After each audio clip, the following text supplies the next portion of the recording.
talking with you about chapter 7. And this is one of those chapters that we have to work through, but it's not very exciting. It can be very interesting and comical sometimes, but here we go.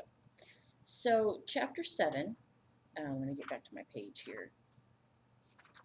Okay, chapter 7 has 3 sections, and the first section, and this is all about fallacies and persuaders. And so we're going to look at irrelevant premises, unacceptable premises, and rhetorical moves. Okay.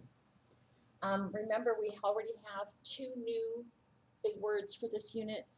Background information is that huge collection of very well supported beliefs that we all rely on to inform our actions and choices. Um, Please make sure when you're writing these out for homework or for a test or whatever, study guide, whatever, that you're using the book definitions. I know I say that out loud a lot, but I still get people on a test who will give me their own version or Google version or whatever. So we're in critical thinking, we're using a critical thinking book.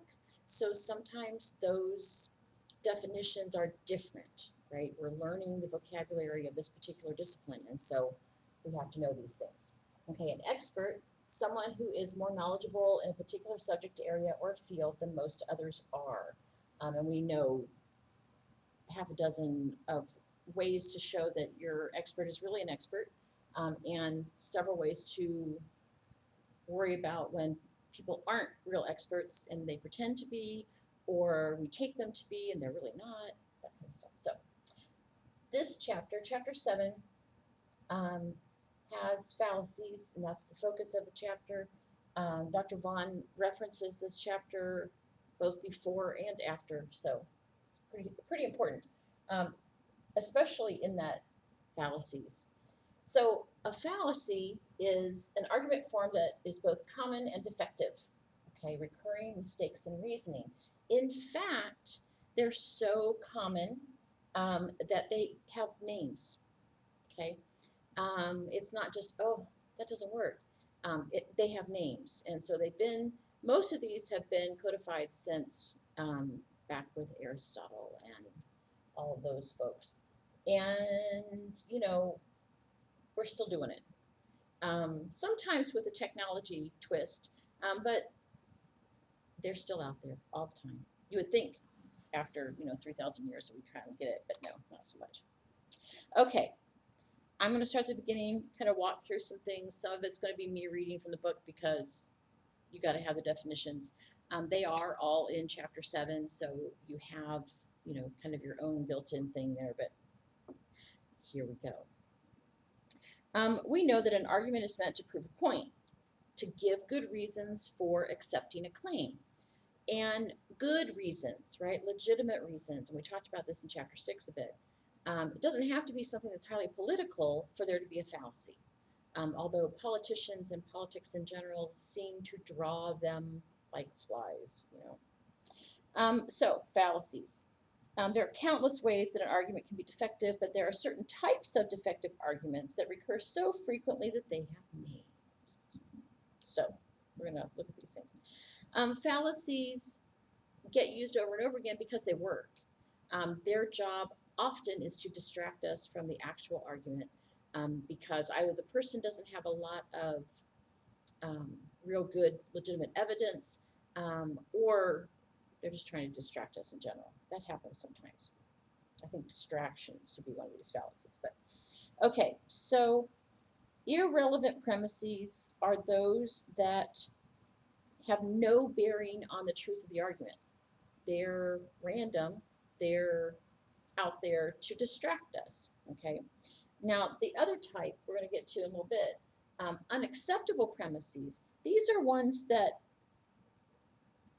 fit to the argument, but they're so dubious that they don't add any real good stuff there. There's no good evidence there. Okay.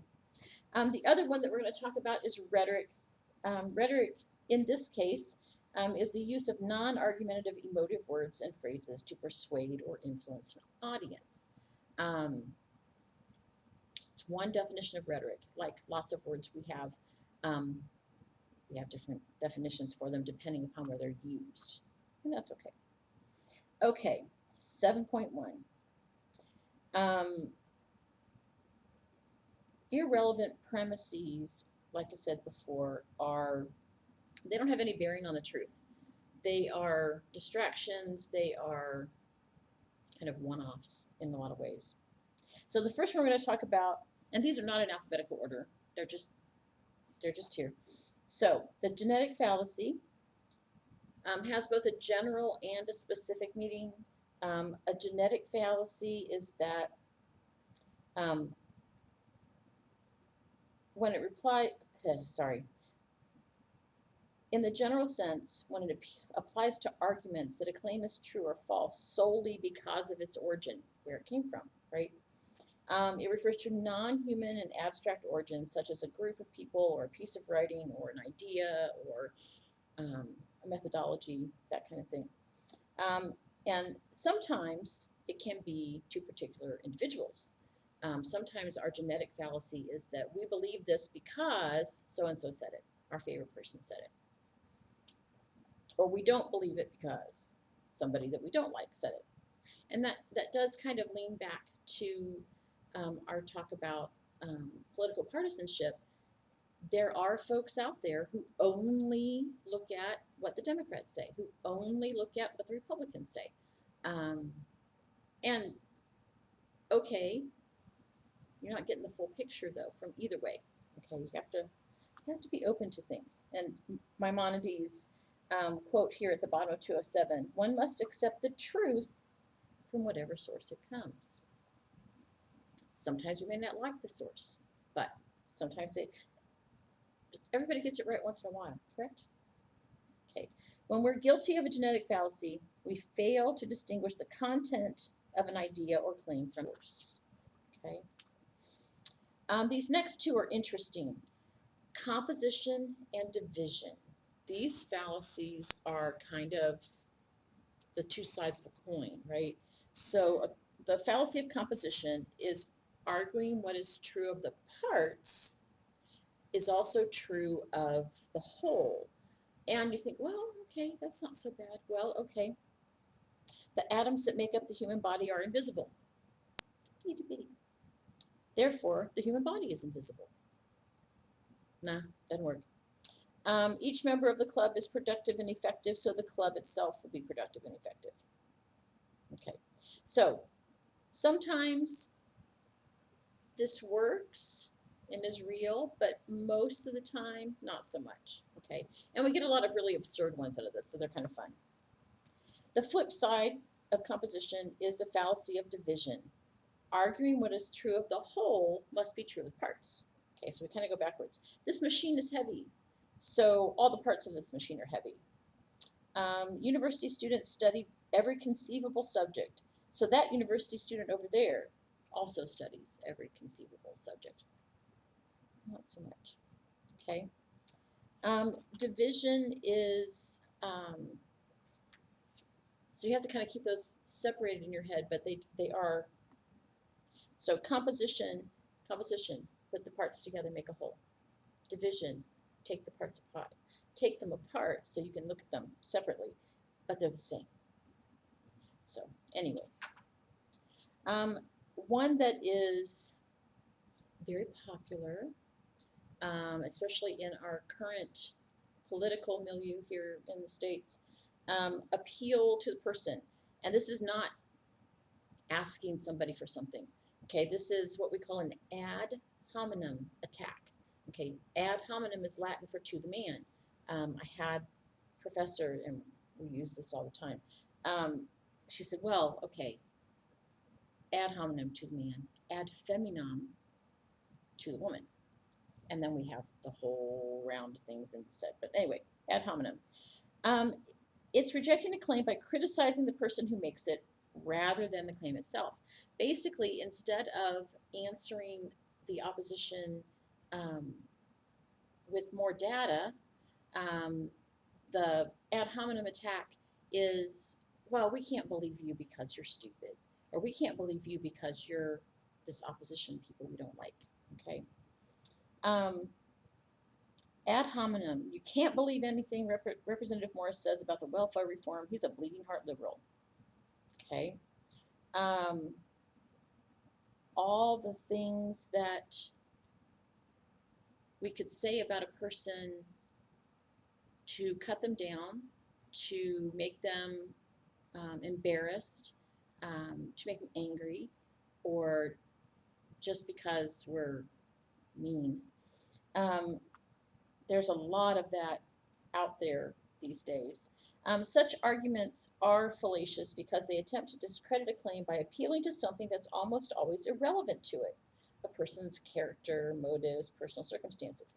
Now, this is when looked at the argument, right?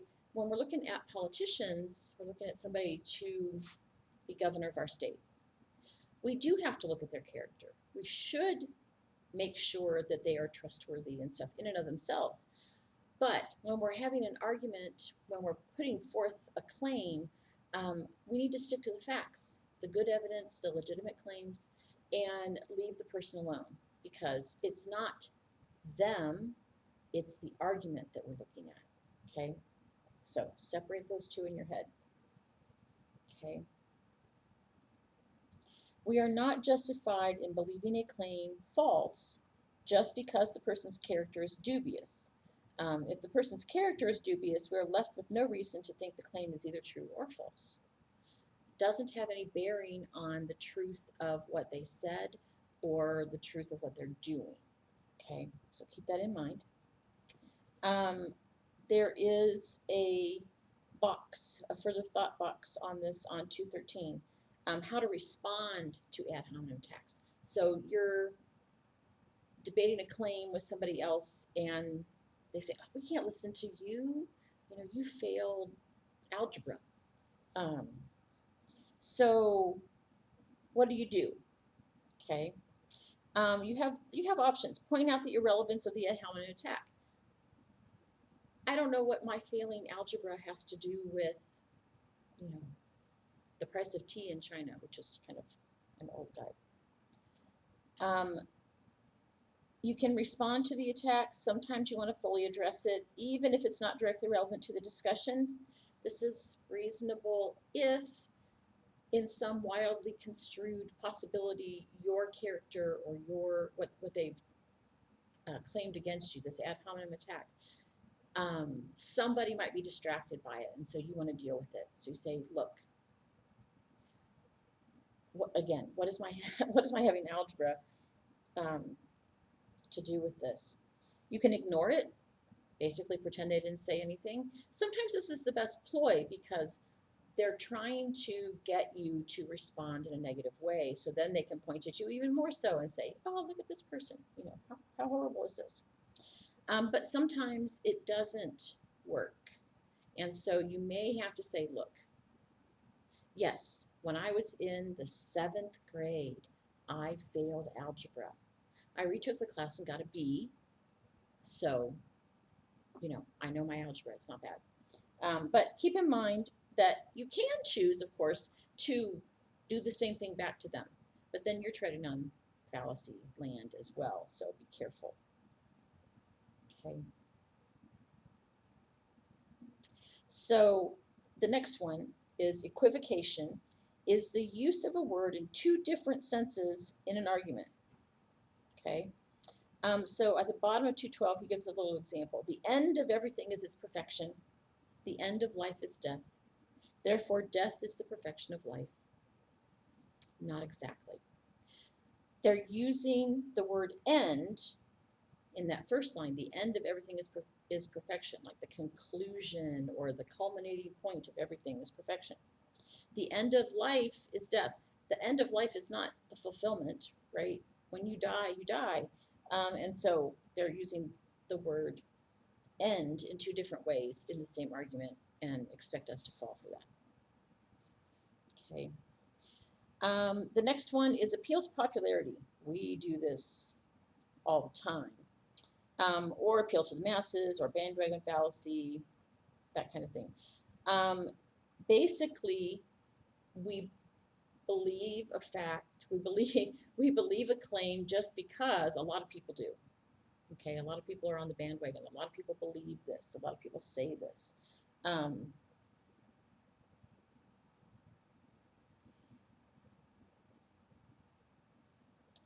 Basically, the problem here is what most people believe is irrelevant. Is this true or not? Okay, and a lot of times when we use this appeal to popularity, or we've seen in another chapter, appeal to tradition, okay, we have to be careful. It's not always wrong, but it's not always right either, so we have to be careful and pay attention. Okay. Appeal to tradition is the next one. So a claim must be true just because it's the way we've always done it. Now, this is another one where, okay, so sometimes tradition is good. Okay, sometimes the way we've always done it is a good thing because we know it works. The appeal to tradition, though, gets us in trouble when the way we've always done it is wrong. We talk about, racism and stereotyping and all these other things that in the past were seen as this is just how we do things. Well, it's wrong. It's wrong to stereotype somebody and think of them as a criminal because they have a certain skin tone. One has nothing to do with the other. Okay, and so tradition can be okay, but it can also get us in a lot of trouble. And so we have to be careful and pay attention and make sure that that's not the only thing that this claim has going for it. One that I think is kind of hysterical is this appeal to ignorance, arguing that a lack of evidence proves something. And a lot of times this is kind of the negative appeal when you're thinking about, okay, unicorns exist. Well, somebody, of course, is going to say, no, they don't. They're fantasy. Da, da. Well, can you prove to me that there aren't any unicorns? Or there's never been any unicorns? Well, no, because you can't prove a negative, okay? There's no way to physically look at everything you could possibly look at in order to prove definitively that there are no unicorns. So we have this idea, I think this is where we get it, about the burden of proof, okay? Whose job is it to provide the evidence necessary for this claim? Well, traditionally, it's on the person who claims it's real. So if you can bring a unicorn in my classroom, we're good, okay? All kinds of interesting, right? So be careful when you ask somebody to prove a negative. It can't really be done, or at least done with any legitimate proof.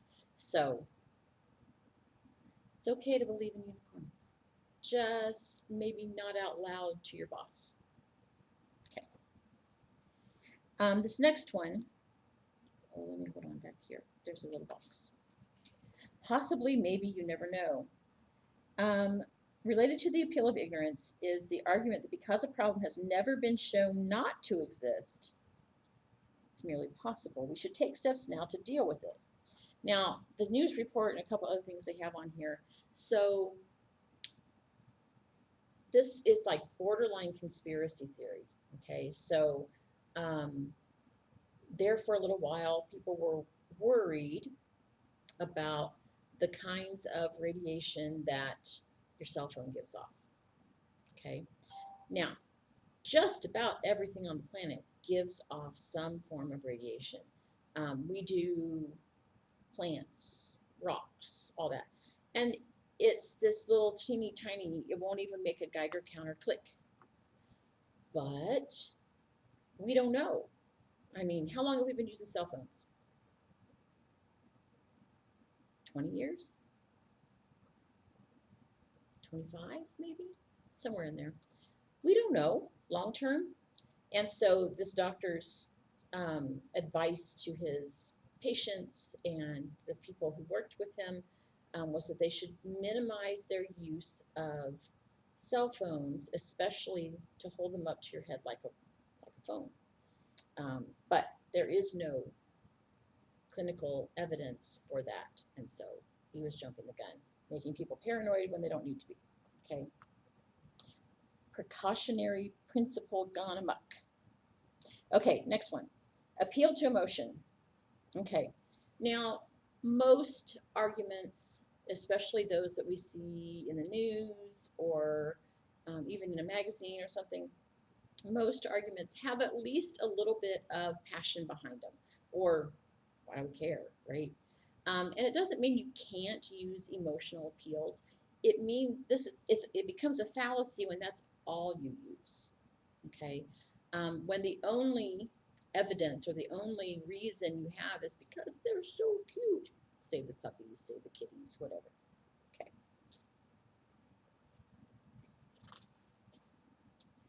And then there's that thing about unicorns is on page 220. There are different types of appeal to emotion. On 221, appeal to pity, apple polishing, and a scare tactic. An appeal to pity is basically you're making an appeal to their empathy. Okay, I should get this merit scholarship. I'm homeless and penniless, so the money would be put to good use. Okay, now merit scholarship means that you have to do something above and beyond to get it. You're looking for a need-based in this case, but anyway. Apple polishing is an attempt to persuade people to accept a conclusion by flattering them. Okay, I know you'll vote for me in the upcoming election because you have the true American spirit and genuine wisdom that comes from faith and hard work. Sounds great. None of that matters. It's not part of the argument. Why should we vote for you? Scare tactics, the attempt to persuade people to accept a conclusion by engendering in them an unwarranted fear. Unless we defeat Proposition 13, the homosexual agenda will be taught in our schools and more kids will want to become gay. There's just so many things wrong with that one. Anyway, the next one is my favorite one, a red herring. And a red herring is a really stinky fish, okay? And so it's a distraction. It's pure and simple distraction. And it gets its name from how they trained hunting dogs.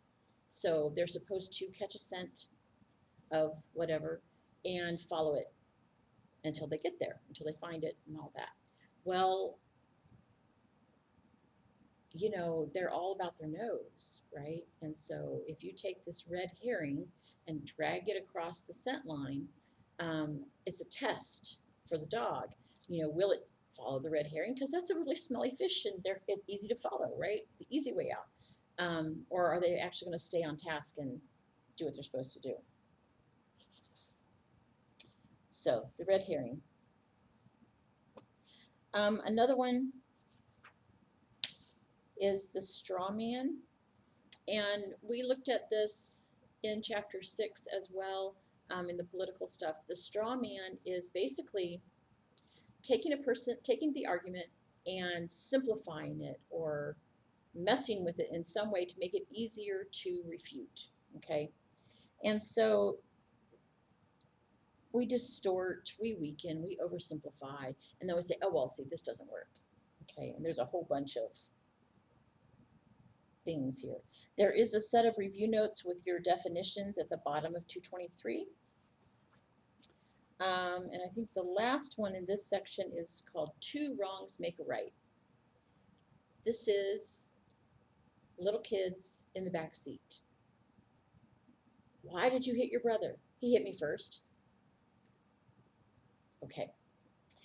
Two wrongs make a right is a piece of fallacious reasoning that we are all probably guilty of. It's arguing that you're doing something morally wrong, hitting your brother, is justified because someone else has done the same or similar thing. He hit me first. Okay, there's some really good. This is the eye for an eye principle, and similar two wrongs make a right views is not justice but personal vengeance, which is immoral. I know that. Okay. Okay, so far so good.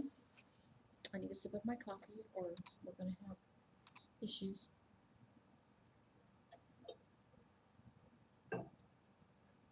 I promise I am well. Not that you can get sick from the video, but yeah, allergies this time of year for me are weird. Okay, the second one, 7.2, unacceptable premises. I'm going to fly through this because I have already spent almost half an hour on this stuff. You don't need another hour. So a couple of things, begging the question, arguing in a circle, basically using one of your premises as your conclusion. Okay, so all kinds of interesting things.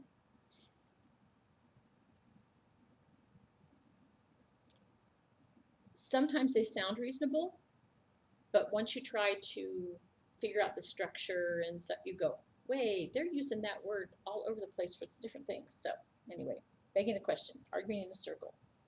Be careful.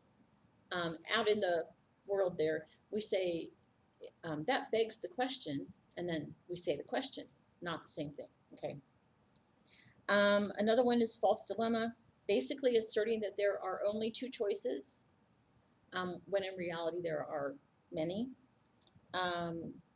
Like this, look, either you support the war or you're a traitor to your country. You don't support the war, so you're a traitor. There are lots of other possibilities there, right? But we're giving only two. Only two. And sometimes, even if we can prove that one of those choices is not true, doesn't mean that the other one is, because there are other choices out here.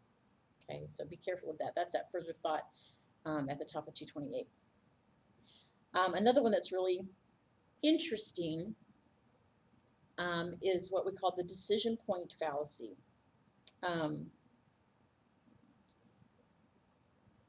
It's kind of the line drawing thing. So where in the development from X to Z can we say this is Z? Okay, so I like the one on bald. Joe lost the hair on his head. When he had a full head of hair and he lost just a hair or two, he clearly was not bald. If we are to say truthfully that he is bald, there must have been a point in the hair loss process in which he became bald. But obviously, we can't point to any such point, so he's not bald. Okay. It's interesting, and this also gets used for the argument on either side of abortion. When is a fetus a person? When does that happen? And the short answer is it depends on who you talk to. Okay.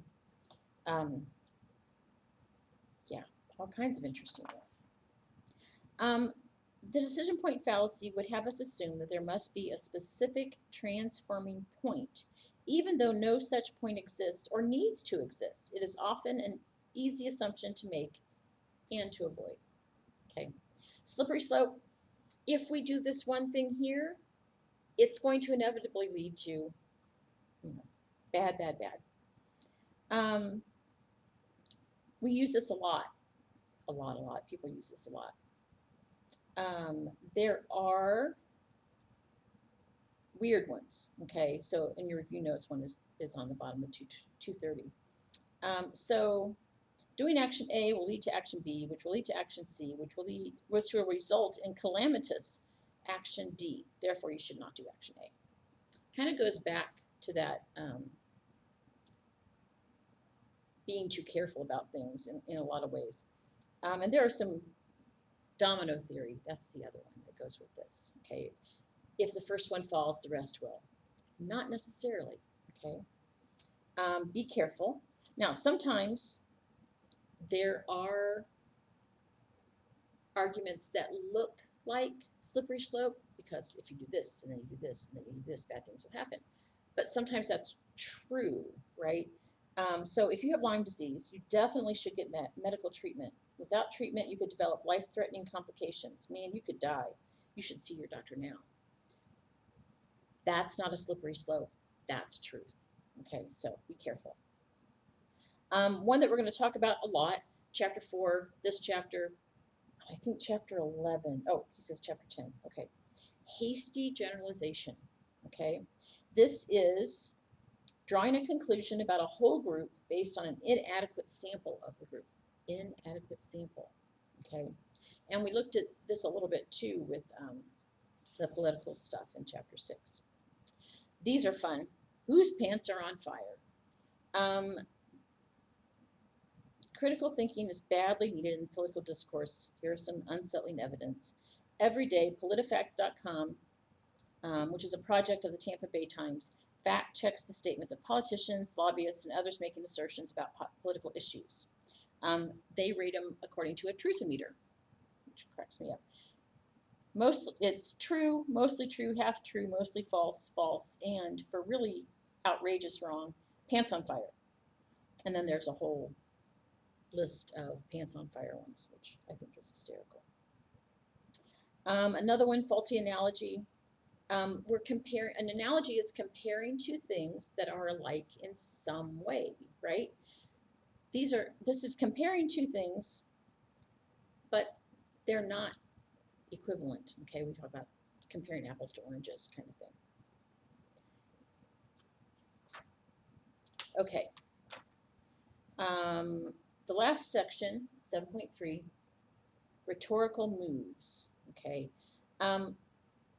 Again, rhetoric is that using of persuasive moves, kind of the used car salesman kind of stereotype. That's what they're talking about. Innuendo is suggesting something denigrating about a person without explicitly saying it. Through innuendo, you can indirectly convey the false claim that someone is bad, though you only made true statements. So I'm fairly sure that Senator Johnson's youthful indiscretion involving alcohol, marijuana, and crack cocaine probably have no influence on her current public service. I think we can assume that Mr. Abernathy absolutely does not embezzle anymore. Okay, so all kinds of craziness. And then we have another set of two sides of the same coin. Euphemisms are words that are used to convey positive or neutral attitudes in place of more negative ones. Dysphemisms are words used to convey negative attitudes or emotion in place of neutral or positive ones. And they've got a list there. What we can say as, you know, one side or the other. Kind of crazy. A couple other things. Stereotyping, we've talked about this before, but it's drawing an unwarranted conclusion or generalization about an entire group of people. To stereotype someone is to judge her not as an individual, but as part of a group whose members are thought to be all alike. Okay. This happens a lot in politics. Prejudice, stereotyping happens a lot in when we're talking about people being racist and systemic racism especially. This is prevalent in politics, of course. We all know that the Democrats are pro-taxes and anti-rich. All the Republicans want is a free ride for rich people and no entitlements for the less well-off. So, ridicule is the use of derision, sarcasm, laughter, or mockery to disparage a person or idea. It succeeds when it gets an emotional reaction from you that leads you to dismiss people for no good reason. Okay.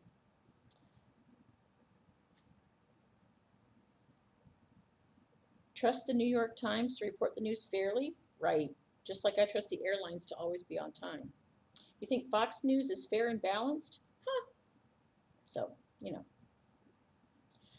It can be amusing. It's usually mean, though, and really doesn't add to the argument at all. The last little bit here, rhetorical definitions. So a rhetorical definition is not to accurately define, but to influence through an emotion-charged, skewed definition. Usually we are most interested in what is called a lexical definition. Okay, that's a lexical, that's the dictionary definition. A stipulative definition reports the meaning, is a meaning that's deliberately assigned, like we talk about this. Background information, or our definition for argument.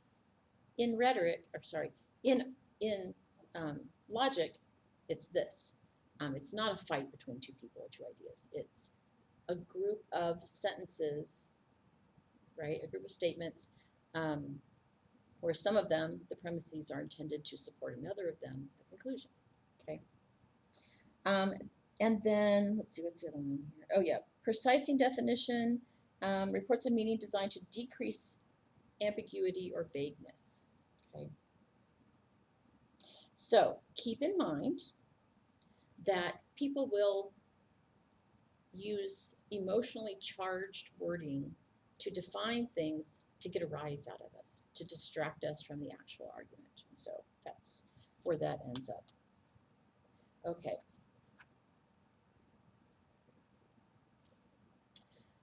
So yes, fallacies is our new definition for the big words. There are a bunch of keywords here at the end of, all of our fallacies get to go on this list. So a lot of the fallacies will show up in your matching on the test, okay? That's just the best way to go about them. Okay, I hope that helps. I know it's a little bit longer than we like, but there's a lot of things to talk about in Chapter 7. If you have questions, let me know. You know how to get a hold of me. You have my email.